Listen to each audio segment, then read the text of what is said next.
Massacre de Kishiché, les 3 jours de deuil national décrétés par le chef de l'État Félix Tshisekedi débutent ce samedi 3 décembre. Le bilan provisoire fait état d'une centaine de morts. Présidentielle 2023 au Gabon, l'opposition réfléchit à une nouvelle grande union pour une candidature unique. Les détails dans ce journal. Mondial Qatar 2022, le tableau des 8e de finale affiche complet. Le Portugal et la Suisse ont validé vendredi soir leur ticket. C'est l'heure de vous informer. Bienvenue à tous sur Télé 50. Le chef de l'État, Félix Tshisekedi, a décrété 3 jours de deuil national à observer à partir de ce samedi 3 décembre. C'est ce qui ressort de la 79e réunion du Conseil de ministres que le président de la République a présidé vendredi par vidéoconférence à la Cité de l'Union africaine. Félix Tshisekedi a demandé par ailleurs à la ministre d'État, ministre de la Justice et garde des Sceaux d'ouvrir sans délai une enquête au niveau interne et en même temps d'œuvrer en faveur d'une enquête internationale pour faire la lumière sur ce crime de guerre. Pour rappel, l'armée congolaise a signalé et dénoncé jeudi dernier un massacre d'une centaine de civils à Kishiché, une localité sous contrôle des M23 située à une centaine de kilomètres de Goma. D'autres sources locales évoquent un bilan plus lourd. Les faits se seraient déroulés le mardi 29 novembre et les combattants du M23 sont pointés du doigt. Agression rwandaise, le lieutenant-général Anasone Jao, commandant du mécanisme conjoint de vérification de la CIRGL, a remis officiellement l'assistance envoyée par le président angolais aux déplacés de guerre ayant fui les combats entre les FARDC et les M23. C'est une façon pour Joao Lourenço de compatir avec ces déplacés qui vivent dans des conditions très difficiles dans le territoire de Nyiragongo. C'est dans le groupement de Mounigi en territoire de Nyiragongo que l'assistance envoyée aux déplacés de guerre de Nyiragongo a été remise. Ce qui constitue le début de la distribution de ces vivres dont du président angolais Joao Lourenço pour soulager tant soit peu les souffrances de ces déplacés, a dit le lieutenant-général Nansone Joao qui a officiellement remis cette assistance au nom du président angolais. Un geste symbolique pour remettre les dons que son Excellence le président de notre pays, João-Manuel Gonçalves Lourenço, a remis aux réfugiés de Nyiragongo pour contribuer au légèrement de la souffrance. En réceptionnant ces vivres au nom du président congolais, le gouverneur militaire du Nord Kivu, le lieutenant-général Kostandima, a dit merci au président angolais pour son geste de charité. À travers lui, tout le peuple angolais qui vient au secours aujourd'hui à leurs frères et sœurs en détresse de Lurutshuru.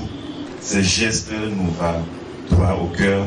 Présent lors de la remise, les déplacés ont plaidé pour le rétablissement de la sécurité dans leur zone pour leur retour. Notre prière est que vous puissiez remuer terre et ciel afin que la sécurité revienne. Vous savez, nous avons laissé nos champs, nous voulons regagner chez nous. Entre-temps, parce que nous sommes ici, nous continuons à vous dire merci pour cette aide humanitaire. Cette assistance de 30 tonnes de vivres est constituée de haricots, riz, huile de palme, biscuits, lait concentré, poissons salés et bien d'autres. Dans l'actualité également, le président de la CENI, Denis Kadima, s'est entretenu avec un groupe d'ambassadeurs des pays africains accrédités à Kinshasa, conduit par le vice-doyen du corps diplomatique Rachid Agassim, ambassadeur du Royaume du Maroc. Au menu des échanges, l'organisation des élections de 2023 pour lesquelles les ambassadeurs africains ont manifesté leur soutien. C'était un plaisir d'échanger avec M. Denis Kadima, le président de la CENI. C'est un entretien qui rentre dans le cadre des échanges que notre groupe des ambassadeurs africains ici à Kinshasa tient toujours régulièrement avec plusieurs responsables RD congolais. Et bien évidemment, l'entretien de ce jour a porté sur les prochaines échéances, les élections de 2023. C'est une démarche appréciée. Le président de la CENI échange avec beaucoup d'autres diplomates. C'est la première fois qu'il échange avec le groupe des ambassadeurs africains. Il a fait une présentation exhaustive et que j'ai considérée aussi sincère. Il a très bien expliqué tous les contours des préparatifs et dans la perspective des élections. On a bien sûr parlé des défis, des objectifs, et nous sommes conscients que ce n'est pas une entreprise facile. Tenir les élections partout dans le monde demande beaucoup d'efforts et beaucoup de moyens. L'apport des ambassadeurs africains est presque naturel. Nous sommes tous dans ce cher continent et nous sommes tous conscients de ce que prend la tenue d'une élection. Comme j'ai dit, ce n'est pas une entreprise facile. Et ici en RDC, on est bien conscient, c'est un pays sous-continent. Il y a beaucoup de difficultés en termes logistiques. Il y a bien évidemment et malheureusement l'aspect de l'insécurité à l'est du pays. Donc nous sommes conscients de tous ces aspects et nous avons manifesté notre soutien au président de la CENI dans ce sens. Et puis les représentants des autochtones et les pygmées se sont réunis vendredi à l'hôtel Béatrice où ils ont pris part à la cérémonie officielle de la publication de la loi portant protection et promotion des droits des peuples autochtones. Les détails dans cet élément.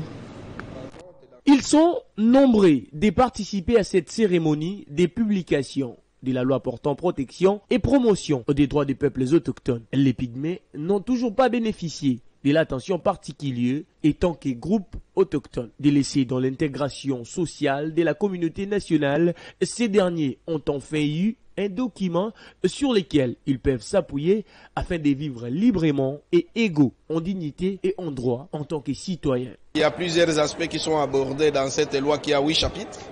Et parmi ces matières qui sont concernées, c'est notamment la santé, l'éducation, le foncier, la culture, et tous ces aspects doivent nécessairement nécessiter à ce que le ministère sectoriel concerné soit conscientisé, soit sensibilisé pour garantir la mise en œuvre. Marginalisés de leurs conditions de vie et canalisés d'une part par la stigmatisation dont ils sont victimes. Et ces derniers, dans cette loi, toutes les recommandations y sont repris.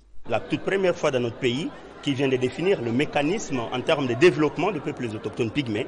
Donc l'État vient de lever l'option et nous pensons que dans les jours à venir, dans sa mise en œuvre effective, on va travailler avec l'État, on va travailler avec le Premier ministre pour qu'il y ait des décrets, pour qu'il y ait des arrêtés qui finiront par traduire cette vision, cette volonté de l'État congolais à travers des actions concrètes au bénéfice des autochtones pygmées. Les autochtones présents sur place ont promis de faire bon usage de cette loi car elle définit également les mécanismes internes de développement des pygmées. Et puis la troisième conférence sur le sida s'est clôturée vendredi dans la province du Lualaba. La cérémonie a été présidée par la vice-ministre de la Santé publique, représentante du chef de l'État. Cette journée a été marquée par la lecture du rapport final des travaux assortis des recommandations, parmi lesquelles la mise en œuvre des systèmes de lutte contre le sida et la création des fonds de recherche et de soins dans toutes les provinces de la RDC. Représentant le chef de l'État, Félix-Antoine Tshisekedi Tshilombo, la vice-ministre de la Santé publique, Hygiène et Prévention a présidé la cérémonie commémorative de la 34e journée mondiale de lutte contre le VIH-Sida aux côtés de la gouverneure de province. La manifestation a eu lieu dans le site touristique GPM Katebi Beach à une dizaine de kilomètres de Kolosi.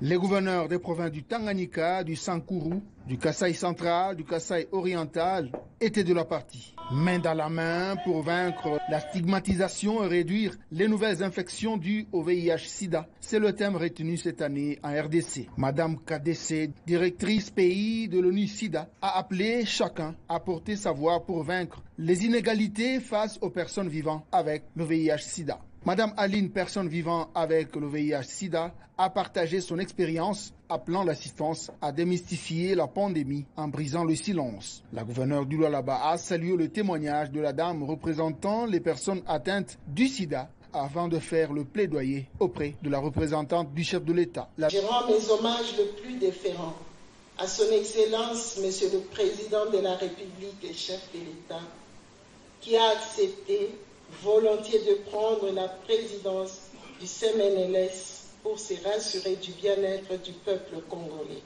Je félicite tous les NMLS, les CNMLS ainsi que tous les partenaires techniques et financiers qui ont décidé du lancement officiel de la Journée mondiale du SIDA 2022. J'encourage tous ceux qui ont entendu Maman Lee. Elle a brisé le silence pour nous tous. Tu peux te considérer être en bonne santé. Peut-être tu ne l'es pas. Alors prends le courage, va te faire dépister. Vice-ministre Véronique Kilumba-Nkulu a réitéré la volonté du chef de l'État Félix-Antoine Tshisekedi Tshilombo à combattre cette pandémie jusqu'à son éradication en dépit de la guerre dont la RDC est victime dans la province du Nord Kivu, avant de sensibiliser les participants à lutter contre la stigmatisation et la discrimination des personnes frappées par la maladie. Je déclare ouvertes les assises de cette journée ainsi que toutes les activités commémoratives de lutte contre le VIH-Sida qui se dérouleront au cours de ces mois de décembre et sur l'ensemble du territoire national. La visite des stands dénommée Village Sida a sanctionné cette étape de la journée. Et puis le gouverneur du Tanganyika, Julie Ngwangwa, a regagné la ville de Kalemi, chef-lieu de sa province, après avoir participé justement au forum de sensibilisation sur l'éradication du VIH-Sida tenu à Kolwezi dans la province du Lualaba. Elle est arrivée par le biais du Airbus A320 de la compagnie africaine d'aviation CAA. Julie Ngungwa Mwayuma, gouverneur de la province du Tanganyika, est accueillie au pied d'avion par les membres du comité provincial de sécurité, rangés de manière protocolaire peu avant de recevoir les honneurs militaires. Sur l'autre ligne protocolaire se trouvaient rangés les membres de son gouvernement et ceux de son cabinet politique. Gouverneur élu sur la liste de l'Union pour la démocratie et les progrès social parti présidentiel, Julie Ngungwa Mwayuma s'est vue accueillie par le membre de toutes les fédérations de l'UDPS Tanganyika, réitérant leur soutien inébranlable au président de la République, Félix-Antoine Tshisekedi Tshilombo, et à leur mandataire, Julie Ngungwa Mwayuma, gouverneur de province. Je suis très à l'aise. Cette population, c'est ma population. Je sais quand elles ont besoin de moi, il y a quelque part, il y a des cris, tout ça, c'est parce que la population a besoin de leur mère. Je suis rentrée, je vais donner ce qu'elle veut et nous allons travailler ensemble. Je crois à ma population. Quelles que soient les tractations politiques, c'est Dieu qui a voulu que je sois dans cette province de Tanganyika. Et je demande à la population de me soutenir. J'ai toujours dit à cette population, seule, je ne saurais pas. Je ne veux pas que la jeunesse soit manipulée à tout moment. Les bonnes choses vont venir. Eux-mêmes, ils ont vu comment je suis en train de me tracasser par-ci, par-là. J'étais en Tanzanie pour un grand projet. Aujourd'hui, je suis très contente. À l'esplanade de l'aéroport de Kainda, l'euphorie bat son record avec une foule compacte de membres de l'UDPS scandant des chansons de dire non à la manipulation et à la distraction politique et oui à l'accompagnement de leur gouverneur, Julie Ngungwa Mwayuma, représentant légal du chef de l'État, Félix-Antoine Tshisekedi Tshilombo. Blocage sur le décaissement des émoluments des députés provinciaux du Maniema par la Banque centrale. Le gouvernement provincial n'est pas responsable. C'est qu'a confirmé Kasseya Maliwa, porte-parole du gouverneur AI, Afani Idrissa. Il répondait ainsi, il réagissait plutôt aux propos du député national Ruben Bukanga qui a tenu le gouverneur responsable de ce blocage. L'honorable Achiri Bukanga a fait une affirmation gratuite hier à l'Assemblée nationale en disant que le gouverneur de province a interdit à la Banque centrale du Congo de payer les émoluments des députés provinciaux du Maniema. En faisant cette fausse déclaration, il oublie que le gouverneur de province n'est ni comptable public affecté à l'Assemblée provinciale, il n'est ni gestionnaire de crédit, moins encore sous-gestionnaire de crédit à l'Assemblée provinciale du Maniema. Et en disant cela, il oublie que les députés provinciaux ne sont pas payés à la Banque centrale du Congo. Il n'a pas voulu dire, et à dessein, qu'un groupe de députés provinciaux a séquestré le directeur de la Banque centrale du Congo avec son personnel de 16h à 20h passées. Est-ce que vous avez déjà vu, depuis que le gouverneur Afan Idrissa Mangala gère la province, une seule correspondance signée par lui dans laquelle le gouverneur interdit à la Banque centrale de décaisser les émoluments des députés provinciaux? Le message officiel de la directrice provinciale de la DG Maniema, dans lequel elle a instruit ses services d'empêcher les députés provinciaux du Maniema de sortir de la ville de Kindu par toutes les voies. C'est suite à une réquisition d'informations du procureur général près la cour d'appel du Maniema.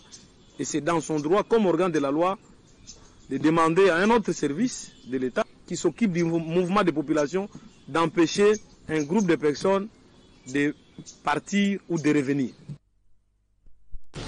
Revenons à Kinshasa. Autonomisation de la femme, la structure Femme de Valeur pour son développement vient d'effectuer sa sortie officielle dans la capitale congolaise, œuvrant dans plusieurs actions sociales.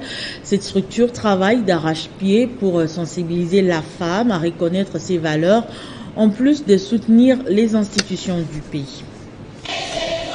C'est sous une ambiance bon enfant qu'intervient la sortie officielle des Femmes de Valeur pour son développement en République démocratique du Congo.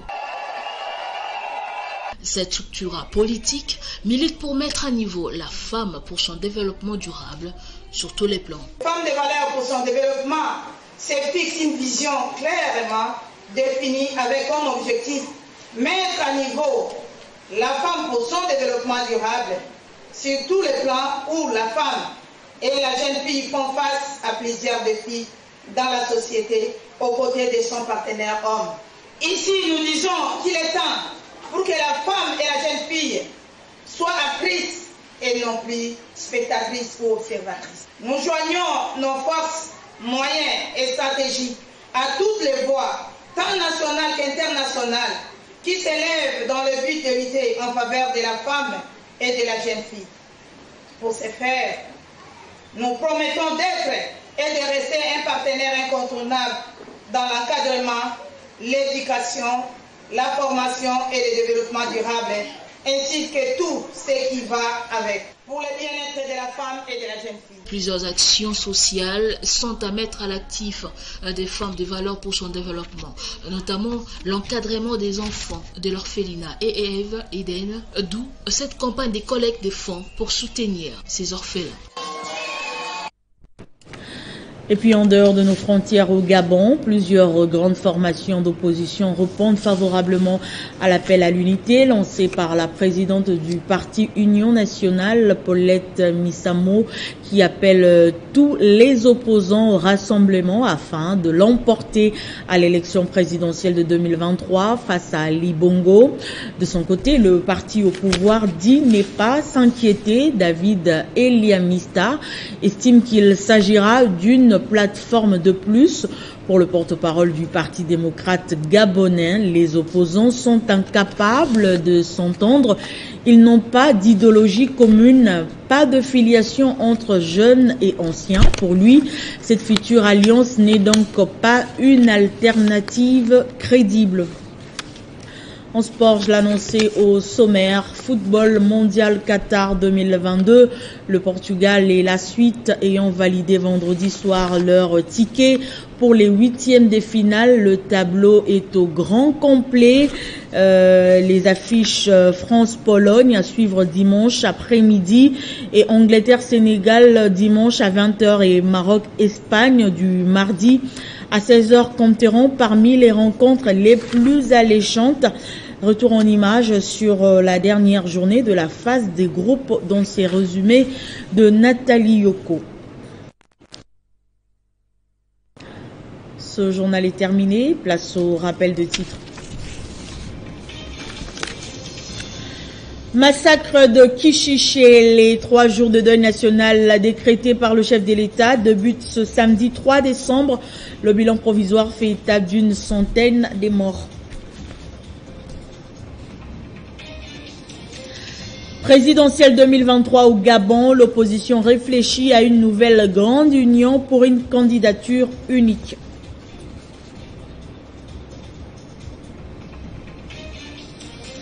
Mondial Qatar 2022, le tableau des huitièmes de finale affiche complet. Le Portugal et la Suisse ont validé vendredi soir leur ticket. Merci de nous avoir suivis.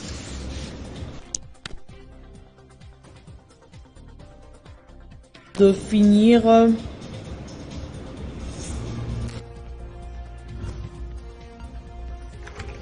L'actualité reste incontinue.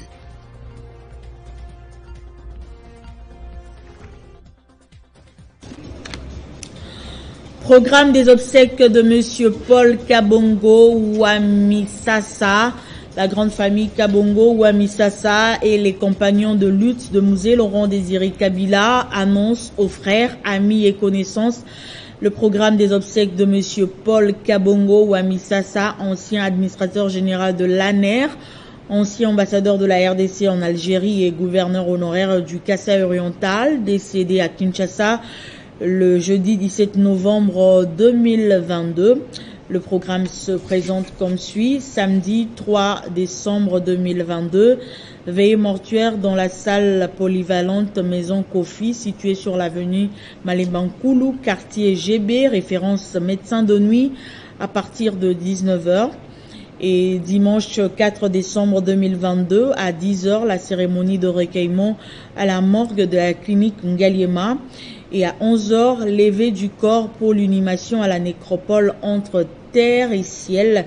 Ce communiqué tient lieu de faire part, fait à Kinshasa le 2 décembre 2022, le comité organisateur Floyd Misasa.